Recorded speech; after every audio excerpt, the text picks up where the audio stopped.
মানচিত্রে কোনো উল্লেখ ছিল না, গোপন ছিল কাজাখস্তানের শহর প্রিওজারস্ক। শহরটির কাছে সাবেক সোভিয়েত ইউনিয়নের গোপন সেনা ছাউনি থাকায় যে শহরটিকে যুগের পর যুগ ধরে রাখা হয়েছিল গোপন, সোভিয়েত ইউনিয়নের পতনের প্রায় ৩২ বছর পর সে শহরের ধ্বংসস্তূপই সাক্ষ্য দিচ্ছে একসময়ের জীবন্ত সোভিয়েত শহরের কথা।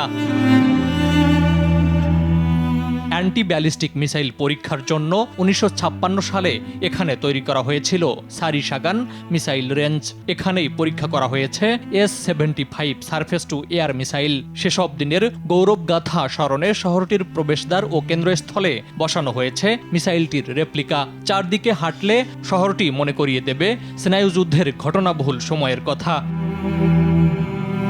বর্তমানে মৃত এ শহরের যেমন ঐতিহাসিক গুরুত্ব রয়েছে, তেমনই পাশেই রয়েছে এক দৃষ্টিনন্দন লেক। এসব কারণে ভ্রমণ পিপাসু মানুষের অন্যতম গন্তব্যে পরিণত হচ্ছে এটি। চেষ্টাও চলছে ট্যুরিস্ট রিসোর্ট বানানোর।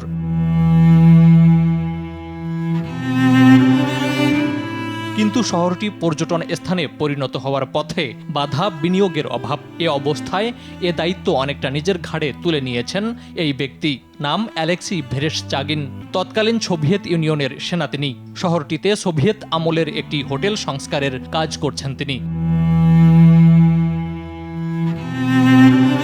হোটেলের তৎকালীন সিরিলিক অক্ষরযুক্ত সাইন হোটেল রাশিয়া অপসারণ করা হয়েছে। ভ্লাদিমির লেনিনের প্রতিকৃতিতে মরিচা পড়েছে, পাশেই ছাদে জড়ো হয়েছে ধুলো।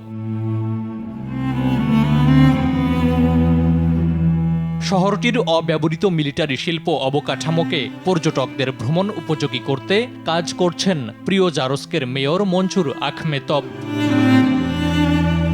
ফারুক হোসেন, RTV।